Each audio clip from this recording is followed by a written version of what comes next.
नमस्कार दोस्तों, आप सभी का स्वागत है मेरे YouTube चैनल एजुकेशन हब में। आज हम इस वीडियो में सीखने वाले हैं पाइथन में डाटा टाइप। डाटा टाइप हमारे यहाँ पे पहले से इनबिल्ट होता है। अब डाटा टाइप होता क्या है, देखिए हम किस प्रकार के वेरिएबल की यहाँ पे बात कर रहे हैं वो बताता है हमारा डाटा टाइप। तो आइए शुरुआत करते हैं। हमारे पास पाइथन में बड़े अलग अलग प्रकार के डाटा टाइप जो है पहले से ही अवेलेबल होते हैं, जैसे कि text data type, numeric data type, sequence data type, mapping data type, set data type, Boolean data type और बाइनरी डाटा टाइप। तो हम यहाँ पे इस टॉपिक में सिर्फ नंबर डाटा टाइप की ही बात करेंगे। मीन्स हम यहाँ पे किस प्रकार के वैल्यू को लिख रहे हैं, वो इंटीजर टाइप की है, वो फ्लोट टाइप की है, वो कॉम्प्लेक्स टाइप की है। तो किस प्रकार की वो वैल्यू है हम उसके बारे में जो है यहाँ पे बताने वाले हैं। तो एक बहुत ही सिंपल से एग्जाम्पल की हेल्प से जो है आपको इस चीज़ को समझाते हैं। हमने यहाँ पे एग्जाम्पल ले लिया a = 10, मतलब a को हमने वैल्यू असाइन कर दी 10। अब यहाँ पे क्या है, a जो है हमारे वेरिएबल की रेफरेंस है और 10 जो है उस वेरिएबल के अंदर रखा हुआ ऑब्जेक्ट है, यानी कि वैल्यू है। अगर हम जानना चाहते हैं कि a हमारा किस टाइप का वेरिएबल है, मतलब डाटा टाइप किस प्रकार का है, हम ये जानना चाहते हैं, तो बहुत ही सिंपल सा है। आप यहाँ पे लिखेंगे टाइप और ब्रैकेट में आप चेक कर लेंगे a। जैसे आप एंटर करेंगे देखिए क्लास इंट, इंटीजर टाइप का डाटा टाइप जो है आपका ये है। अब यहाँ पे सेकंड वन हम इसकी आईडी चेक करेंगे। आईडी जो है इनबिल्ट फंक्शन है जो कि हमारे ऑब्जेक्ट में, यानी कि जो एड्रेस है हमारे ऑब्जेक्ट की मेमोरी का, उसको बताने का काम करता है। तो बहुत ही सिंपल है, आईडी ब्रैकेट में a। देखिए आप जब लिख रहे होते हैं तो साथ साथ आपको ये बता भी रहा है, देखो return the identity of an object. जैसे हम एंटर करेंगे देखिए एक न्यूमेरिक वैल्यू आपको देखने को मिल रही है, ये हमारे ऑब्जेक्ट की आइडेंटिटी है। अगर हम a को प्रिंट करना चाहते हैं तो हम यहाँ पे लिखेंगे प्रिंट a। तो इस प्रकार से a की जो है वैल्यू अपीयर हो जाएगी। और अगर हम जानना चाहते हैं कि जो हमारा ऑब्जेक्ट है वो इस क्लास से बिलोंग करता है कि नहीं करता है, तो हम यहाँ पे इज इंस्टेंस का यूज करते हैं। जैसे कि हमने यहाँ पे लिखा इज इंस्टेंस और ब्रैकेट में मैं जिस वेरिएबल को चेक कर रहा हूँ, जैसे कि मैं 10 को चेक कर रहा हूँ और मैं देखना चाहता हूँ कि ये इंटीजर वेरिएबल है कि नहीं है, तो मैंने यहाँ पे इसको इतना लिखने के बाद क्लोज किया, एंटर किया। देखिए ट्रू हमारी बूलियन वैल्यू रहती है, तो ये बता रहा है कि आपका ये जो वेरिएबल है यानी कि 10 जो है वो इंटीजर टाइप का है, तो इसलिए आपका आउटपुट जो है ट्रू आ गया। हमारे पास डाटा टाइप में सबसे पहला जो फॉर्मेट आता है वो है number data type. Number data type में जो सबसे पहला फॉर्मेट रहता है वो है इंटीजर डाटा टाइप। तो इंटीजर डाटा टाइप है क्या, देखिए किसी भी प्रकार का पॉजिटिव और नेगेटिव नंबर जिसमें किसी भी प्रकार का डेसिमल यूज नहीं हो रहा है, मीन सिंपल नंबर जो है आपका पॉजिटिव और नेगेटिव में, जिसे हम होल नंबर भी बोलते हैं, वो हमारा जो है यहाँ पे इंटीजर डाटा टाइप जो है जाना जाता है। तो एग्जाम्पल के तौर पे जैसे a = 10 मैंने यहाँ पे लिखा हुआ, ये मेरा इंटीजर ही है। अगर मैं यहाँ पे कोई और वैल्यू दे देता हूँ, फॉर एग्जाम्पल x = 5, तो इस समय ये जो 5 है ये मेरा इंटीजर ही है। चेक करने के लिए अगेन अभी मैंने जैसे ऊपर एक एग्जाम्पल लिखा था जिसमें मैंने टाइप करके जो है a लिखा था, यहाँ पे मैं टाइप करके x लिखूँगा। ये देखिए क्लास इंट। तो इस प्रकार से जो आपका इंटीजर डाटा टाइप जो है बन करके ये बता देगा कि ये इंटीजर टाइप का डाटा टाइप है। अब हमारे पास जो इंटीजर डाटा टाइप है वो भी बड़े अलग अलग फॉर्मेट का होता है। ये यानी कि हमारे पास डेसिमल फॉर्म में होता है, हमारा बाइनरी फॉर्म में होता है, ऑक्टल फॉर्म में होता है और हेक्साडेसिमल फॉर्म में होता है। ये जो हम वैल्यू अभी लिख रहे हैं a = 10, x = 5, ये हमारा एक इंटीजर फॉर्मेट का डेसिमल फॉर्मेट है। डेसिमल में हमारे पास न्यूमेरिक वैल्यू 0 to 9, यानी कि जो बेस वैल्यू है वो 10 रहती है और जो उसके अंदर नंबर आते हैं 0 1 2 3 4 एंड सो ऑन करके 9 तक। अब वैसे ही हम यहाँ पे बाइनरी नंबर, बाइनरी का एग्जाम्पल की बात करते हैं, तो आपने देखो पहचान रखनी है। अभी मैं b = 0b111, देखिए अगर आप बाइनरी नंबर की बात करते हैं तो 111 ऑक्टल का सबसे आखिरी वाला नंबर रहता है, यानी कि जो वैल्यू है वो 7 रहती है। यहाँ पे 0B जो लिखा गया है वो पहचान दी गई है बाइनरी की, यानी कि जहाँ कहीं पे 0B लिखा आएगा तो आपको जजमेंट कर लेनी है कि ये आपका बाइनरी नंबर है। और 111 को जब आप कैलकुलेट करते हो तो आपके पास जो आउटपुट है वो 7 आता है। ये देखिए अभी मैंने यहाँ पे जो है B को टाइप किया। अब हम चेक करना चाहते हैं कि B की वैल्यू क्या है, तो मैंने यहाँ पे प्रिंट B लिखा और जैसे B लिखने के बाद मैंने एंटर किया, देखिए आपके पास आउटपुट जो है 7 आ जाएगा। अगर यहाँ पे मैं एक वैल्यू को चेंज कर देता हूँ, मीन्स 110 कर देता हूँ, तो हमारे पास C इक्वल टू 0B 110। अगर आप इन्हें कैलकुलेट करते हैं, देखो 0 मल्टीप्लाई 2 की पावर 0, 1 मल्टीप्लाई 2 की पावर 1 और अगेन 1 मल्टीप्लाई 2 की पावर 2, इन सब वैल्यूज़ को जब आप प्लस करते हो तो आपके पास इनका जो है आउटपुट अपीयर हो जाता है। तो उस कैलकुलेशन को ही यहाँ पे जो है डायरेक्टली परफॉर्म करके जो है बताया जा रहा है। ये देखिए आपके पास 6 आउटपुट जो है इसका अपीयर हो जाएगा। इसी प्रकार से अगर आप ऑक्टल फॉर्मेट की बात करते हैं तो ऑक्टल की जो पहचान है वो यहाँ पे 0O करके है। जैसे कि मैं कोई भी वेरिएबल की बात करता हूँ, अभी मैंने ABC यहाँ पे वैसे बता दिया है, अभी मैं D करके जो है वेरिएबल बता रहा हूँ अपना, D equal to 0O। 0O पहचान हुई हमारे ऑक्टल की।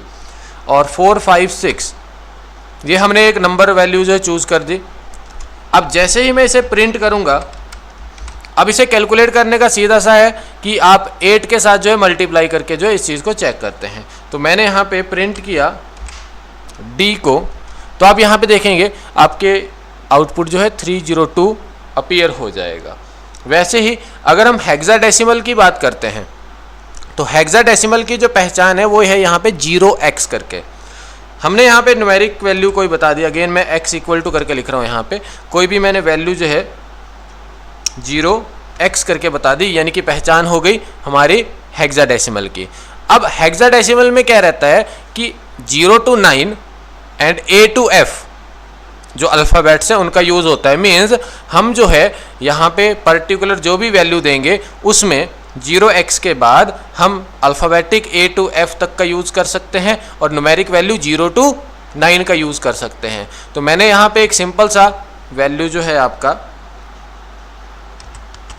अल्फ़ाबेटिक ऑर्डर में FACE करके जो है लिख दिया। अब जैसे ही मैं इसे चेक करूँगा प्रिंट करके तो आप देखेंगे आपके पास एक आउटपुट जो है अपीयर हो जाएगा।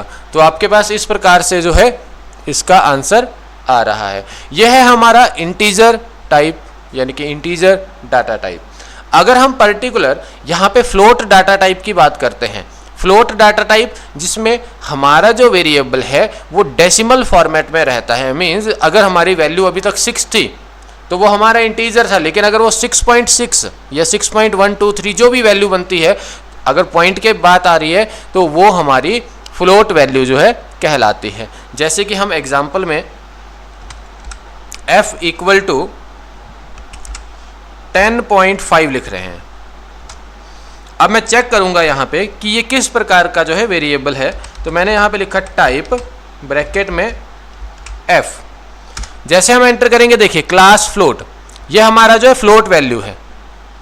वैसे ही अगर हम यहाँ पे कॉम्प्लेक्स नंबर की बात करते हैं, कॉम्प्लेक्स डाटा टाइप की बात करते हैं, तो यहाँ पे कॉम्प्लेक्स डाटा टाइप का जो यूज़ है वो कॉम्प्लेक्स नंबर को स्टोर करने के लिए जो किया जाता है। और कॉम्प्लेक्स नंबर की जो पहचान है वो होती है a प्लस bj, यानी कि हमारे पास एक रियल पार्ट होता है और एक इमेजिनरी पार्ट होता है। एग्जाम्पल के तौर पर मैं आपको यहाँ पर समझाता हूँ। जैसे कि मैं कॉम्प्लेक्स नंबर की बात कर रहा हूँ तो मैंने यहाँ पर नाम दे दिया कॉम करके, और यहाँ पे मैंने कोई भी वैल्यू यहाँ पे लिख दी, जैसे कि 2 + 6j। अभी आप यहाँ पे देख पा रहे हैं ये जो 2 है आपका, ये आपका रियल पार्ट है, और ये जो आपका 6 है ये आपका इमेजिनरी पार्ट है, और ये जो j है ये इसकी पहचान है कि आप जब j के साथ इसे बता रहे हैं तो ये आपका एक इमेजिनरी पार्ट है।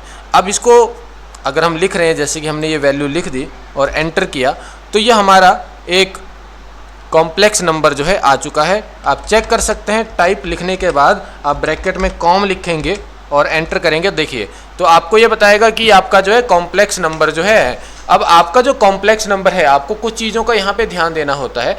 आप कॉम्प्लेक्स नंबर को डेसिमल फॉर्मेट में लिख सकते हो। फॉर एग्जांपल मान लीजिए अभी मैं एक एक वेरिएबल को दोबारा से बात करूंगा। जैसे कि a इक्वल टू, पहली एग्जाम्पल में मैं बाइनरी के साथ बात करूंगा। तो बाइनरी में मैंने ऊपर जैसे एक एग्जाम्पल बताया था आपको, जिसमें हमने लिखा था 0B111 प्लस आपका जो सेकंड नंबर है वो इमेजिनरी वाला है।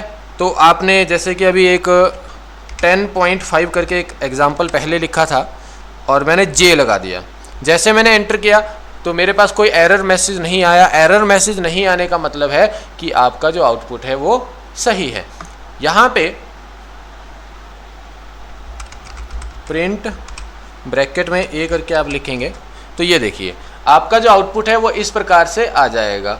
लेकिन अगर आप यहाँ पे ये जो बाइनरी नंबर है इसको इमेजिनरी में लिखते तो आपका एरर आ जाता। मैं थोड़ा सा चेंज करके आपको दिखाता हूँ। देखिए जो मैंने डेसिमल वाला नंबर लास्ट में लिखा था उस डेसिमल वाले नंबर को मैंने पहले लिख दिया, प्लस का साइन लगाया और 0B111 इसके साथ J लगा दिया। जैसे मैंने ये चीज़ लगाई ये इनवैलिड नंबर है तो आपको यहाँ पे एरर देखने को मिलेगा। देखिए syntax error, invalid binary literal, ये देखो मार्क होके आ रहा है आपका कि आप इसको यहाँ पे नहीं लिख सकते हो। इसी प्रकार से अगर आप किसी भी कॉम्प्लेक्स नंबर को ऐड करना चाहते हैं तो आप वो भी कर सकते हैं। जैसे कि हमने यहाँ पे लिखा a इक्वल टू 5 + 2j, ये हमारा एक नंबर हो गया। b इक्वल टू 4 + 3j, ये हमारा दूसरा नंबर हो गया।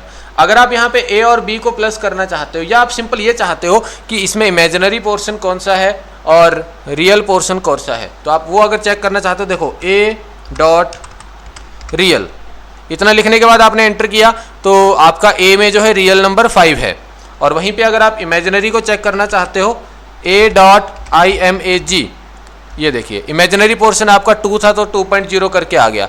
अगर आप a और b को प्लस करना चाहते हो तो सिंपल आप यहाँ पे a + b करेंगे और एंटर करेंगे। ये देखिए आपके पास इन दोनों का सम होके आ गया। देखो 5 और 4 का जो है आपके पास सम होके आया 9 और 2 और 3 का सम होके आया 5। तो 5j करके जो है आपका इस प्रकार से अपीयर हो गया। आप यहाँ पे प्लस मल्टीप्लाई कुछ भी कर सकते हैं, ऐसा नहीं है कि ये सिर्फ प्लस के लिए यूज होगा। अभी आप यहाँ पे देखेंगे a × b, जैसे एंटर किया तो हमारे पास इसका मल्टीप्लाई होकर के भी अपीयर हो जाएगा। ठीक है, इसी हिसाब से अगर आप माइनस करना चाहते हैं तो वो भी अपीयर हो जाएगा। तो पर्टिकुलर आपका जो भी आउटपुट बनता है वो आपका इधर आ जाएगा। अगर आपको वीडियो अच्छा लगा है तो अपने दोस्तों के साथ शेयर करें। अगर आप चैनल के ऊपर नहीं जुड़े हैं चैनल को सब्सक्राइब करें। Thanks for watching my this video.